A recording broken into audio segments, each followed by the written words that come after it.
예, 월요일은 장영혁의 마켓 시그널, 한국투자증권 법인금융센터 장영혁 팀장님과 함께 시장 흐름 읽고요. 또 전략 세웁니다. 팀장님 어서 오십시오. 네, 안녕하세요. 그러게 말입니다. 뭐 하도 속아가지고요. 이번엔 되나 아니었는데 결국은 뭐 1차적인 합의를 하기로 됐습니다. 네.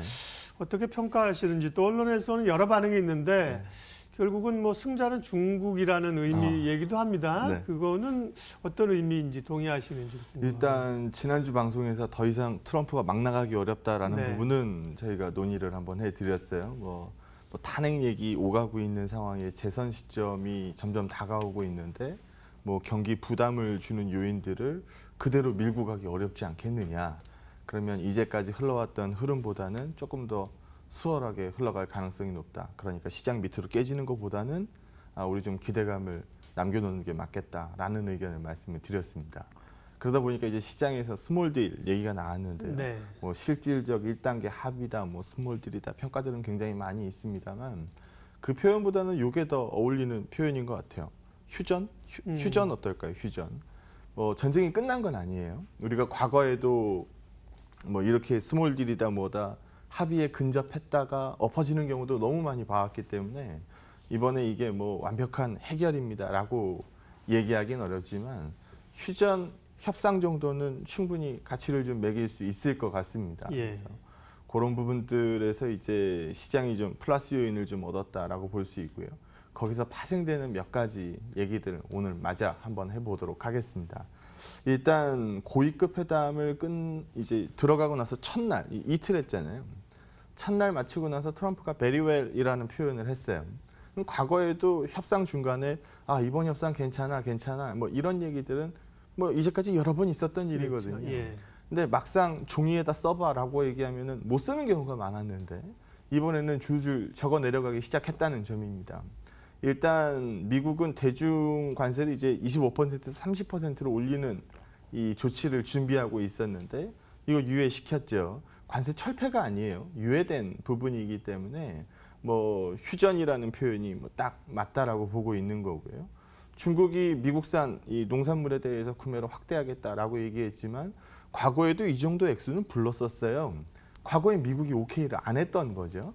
근데 왜 지금 시점에서 미국이 오케이를 했을까요? 그래서 여기 페이지에서 보시는 것처럼 지금 경기에 대한 우려감들이 이제 슬슬 흘러나옵니다. 그나마 제일 잘 굴러가던 게 미국 시장이었는데, 미국 경기였는데 여기서 보시는 것처럼 미국 경기, 우리 지난주에 뭐 제조업 지표가 2개월 연속 기준점을 밑돈 거는 뭐 2016년 이후에 뭐 처음 있는 일입니다. 뭐 이런 얘기들 우리가 했었죠. 그래서 슬슬 이제 경기에 대한 부담을 반영하기 시작했고, 뭐 재선 시점은 다가오겠다. 뭐 최근에 뭐 탄핵 리스크 다시 한번 불거졌겠다. 막 나가기 어려웠던 거죠. 그러다 보니까 과거에도 뭐 400~500만 불 정도의 이 중국의 이 미국 농산물 구매는 나왔었던 얘기입니다만 이번에는 오케이 해준다는 겁니다. 그래서 서로 막 나가기 어려웠었던 시점에서 서로 좀 이 휴전에 대한 빌미를 잡았다라는 부분들이 딱 어울리는 표현일 것 같고요. 뭐 중국 같은 경우에도 알턴 일을 뺐으니까 그 다음에는 사실 뭐 부양책이라든지 이런 부분들 사용하기 훨씬 더 수월해지겠죠. 그래서 뭐 바깥이 좀 수월해지면 내부적으로 좀 더 결속을 다질 수도 있는 거고요. 중국 입장에서도 보면은 요즘 홍콩 때문에 머리가 너무 아플 텐데 뭐 미국하고 이제 붙어서 계속 싸우기에도 아마 부담이 좀 됐을 겁니다. 그러니까 서로 막 나가기 어려운 시점 아니었나라는 생각이 좀 들고요. 결국 중국이 승자다라고 얘기하는 거는 중국 입장에서는 미국 재선까지 버텨봤다가 트럼프가 안 되면은 방향이 좀 바뀔 것 같고, 뭐 트럼프가 되면은 좀 골치 아파지긴 하겠습니다만 최근 그럴 가능성이 좀 떨어지고 있는 와중에 그래도 최악의 카드를 미리 좀 제껴놓는다라는 의미에서 서로 좀 이 합의점을 찾아놓는다는 점에서는 상당히 좀 의미가 있어 보이기 때문에 그래서 결국은 뭐 중국이 이긴 거냐 뭐 이런 얘기가 좀 나오고 있는 것 같고요. 물론 중국이 조금 더 포기를 해줘야 됩니다. 그러니까 뭐 먼저 미국이 양보를 해줘야 하겠습니다만 뭐 환율 조작국으로 지금 들어가 있기 때문에 미국에서 아마 환율 조작국에 대한 지명을 철회하면 그리고 나서 뭐 하웨이에 대한 제재를 좀 더 뭐 완화해주면 뭐 추가적으로 중국이 이제 뭐 미국한테 줄 수 있는 카드들, 뭐 추가적으로 농산물 더 구매한다든지 뭐 이런 유의 카드들을 더 쓸 수 있겠죠. 그래서 조금 더 중국이 유리한 카드를 쥐고 있는 거 아닙니까? 라는 얘기가 슬슬 나오고 있는 것 같습니다. 이제까지는 쥐고 있는 패가 미국이 완벽히 우세한 패였잖아요. 시장만 봐도 아니까. 중국 증시 빠졌고 미증시는 올라갔지 않습니까? 그래서 미국이 유리한 게임이라고 보는 시각이 우세했었는데 점점 이제 미국이 좀 부담이 높아지면서 더 이상 미국이 유리한 게임이 아니다라는 부분은 우리가 지난 방송에서 여러 번 얘기를 했었던 것 같습니다. 그리고 여기 한번 보시게 되면 미국 입장에서도 이제 발등에 불 떨어지는 게 이제 눈에 보이는 게 제조업 지표 망가지는 속도고요. 이거는 비제조업 지표죠. 서비스업 지수니까 뭐 소위 말해서 경기에 대한 부담감들을 슬슬 얘기하는 시점들이 다가옵니다. 그러다 보니까 더 이상 예전에는 파월이 기자회견 나가면은 쟤 뭐라는 거야? 라고 평가하는 경우가 굉장히 많았죠. 웬 어울리지 않는 얘기를 하지? 웬 쓸데없는 뭐 자신감? 뭐 이렇게 평가하는 경우들이 굉장히 많았는데 파월도 요즘에 꼬리 내리는 표현들을 굉장히 많이 합니다. 그래서 여기 보시는 것처럼 추가적으로 한 번 내릴지 두 번 내릴지 모르겠습니다만 적어도 한 번 이상은 연말까지 금리를 또 내린다라는 가이던스가 형성이 되겠죠. 그러면 연준이 추가적으로 금리 인하의 금리 인하 스탠스가 조금 더 확고해진다라고 하면 여기 보시는 것처럼 지금 물가 지표 같은 경우에도 부담을 상당 부분 줄였죠. MOM 값이니까 전월 대비해서 플러스냐 마이너스냐 이거 보여주는 건데 여기 보시는 것처럼 로스로 찍히기 시작했으니까 물가 부담 떨어졌죠. 물가 부담이 떨어지면 더 이상 연준 입장에서도 야 물가를 생각해봐. 우리가 금리를 추가적으로 내릴 수 있겠나 라는 얘기를 더 이상 못하겠죠. 그래서 물가가 떨어지는 부분 그러면 금리에 대한 스탠스가 떨어진다는 얘기고 금리에 대한 스탠스가 떨어진다는 얘기는 달러의 강세가 좀 무뎌진다라는 얘기가 될 테니까 옆에 그림에서도 보시는 것처럼 제조업 지표하고 달러값 이 달러카는 역으로 표시했어요. 밑으로 가면 갈수록 강해지는 거죠. 근데 표시는 YOY 값으로 표시를 했으니까 전년 동기 대비해서 달러가가 강해지냐 이 그림이 나오면 나올수록 제조업 지표는 빠지더라. 달러에 대한 부담이 떨어지면 떨어질수록 제조업 지표는 올라가더라. 이게 오래된 그림이거든요. 그래서 다시 한번 설명드리면 물가가 떨어지면서 금리에 대한 부담이 떨어졌고 금리에 대한 부담이 떨어지면 달러가에 대한 부담이 떨어지면서 달러의 부담이 제조업 지표를 조금 더 반전에 가까운 그림으로 만들어내지 않겠느냐. 이렇게 보는 시각이 늘어난다는 점입니다. 그래서 미중 무역 협상에 대한 뭐 조금 더의 뭐 진도 체크 뭐 필요하겠습니다만 지금 갑자기 판을 깰 가능성은 과거보다 많이 작아졌기 때문에 기대감을 끌고 가는 국면이 유효할 것 같다라고 판단합니다. 예, 미국과 중국 간의 무역 협상의 타결. 1차적인 타결을 일단 큰 흐름의 휴전 정도로 보셨고요. 예, 뭐 부정적으로 평가할 필요는 없는 거죠. 이제. 그럼요. 예, 일단 긍정적으로 판을 읽었습니다. 그러면 이제 대외 리스크가 조금 줄어든 가운데 그것만 해결됐다고 사실 주식시장에 다른 문제가 다 해결된 건 아니지 않습니까? 네. 결국은 이제 기업 실적들이 국내 기업들도 좋아져야 되고 수출이 늘어나야 되는데 3분기 어닝 실적 시즌에 뚜껑이 열렸는데 IT가 생각했던 네. 것보다는 초반 흐름이 네. 괜찮습니다. 네. 제가 몇 주 전 방송서부터 우리 네. EPS가 개선되기 시작했어요라는 도표는 몇 번 보여드렸던 것 같습니다. 그럼 제가 한번 질문을 해보죠. 그러면 시장의 EPS 전망치가 올라오고 있어요라고 얘기하던 거에 제일 크게 반영됐었던 종목이 뭘까요? 뭐 삼성전자겠죠. 네, 삼성전자입니다. 네. 예. 그래서 삼성 지난주 방송에서도 예. 자 내일 그러니까 지난주 화요일 얘기였으니까 월요일 방송이었으니까 내일이었겠죠. 내일 한번 봅시다. 뚜껑 열었을 때 7조 이상 찍히면은 기본값 한 거고 7조 미치면 좀 어렵겠죠. 라고 얘기를 했는데요. 뚜껑 열어보니까 얼마 나왔어요? 7.7 나왔죠. 네, 예. 7.7조 나왔습니다. 반도체 좀 부진하게 나왔습니다만 IM 실적이 굉장히 좋았죠. 핸드셋. 저는 개인적으로 그냥 쌍폰을 쓰는데 뭐 최신 폰들 선호하는 시각들도 굉장히 많고 뭐 저희 집 애들만 하더라도 뭐 초등학생들이니까 네.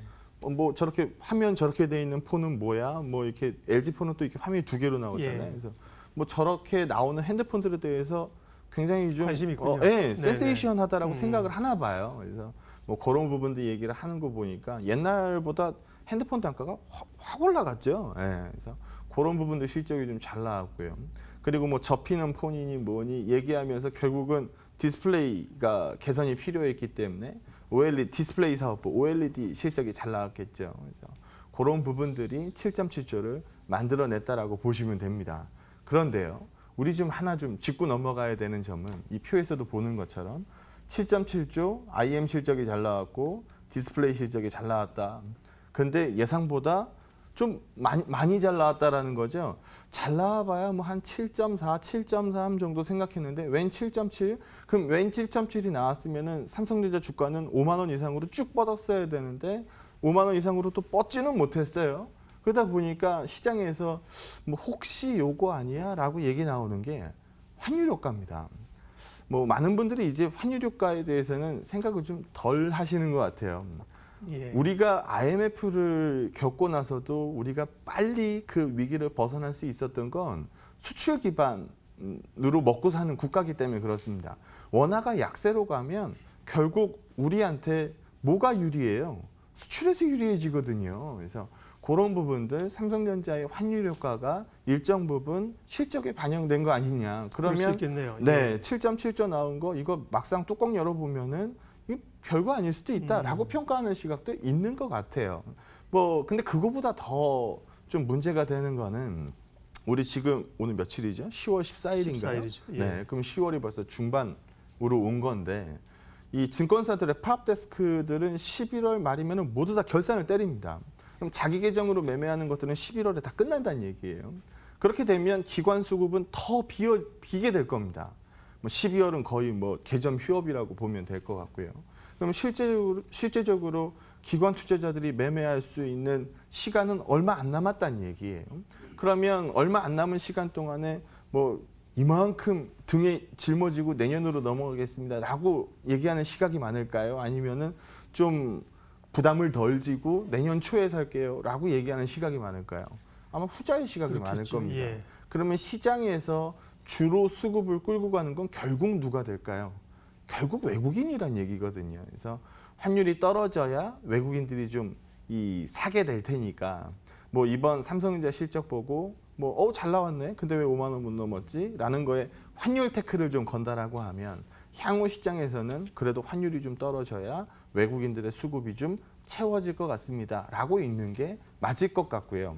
좀 비교해서 읽어볼 만한 이 그림을 하나 갖고 왔는데요. TSMC는요. 신고가입니다. TSMC가 신고가, 그러면 뭔가 이상하다. 얘네들은 왜 신고가인데 삼성전자는 왜 그렇게 시원한 그림을 못 보여주는 걸까? 이 그림도 한번 얘기를 한번 해보죠. TSMC는 물론 메모리 이 파운더리도 있지만 뭐가 많아요? 비메모리가 많죠. 비메모리가 네. 많습니다. 삼성전자는 비메모리 제로는 아닙니다만 거의 없다라는 표현이 맞을 것 같아요.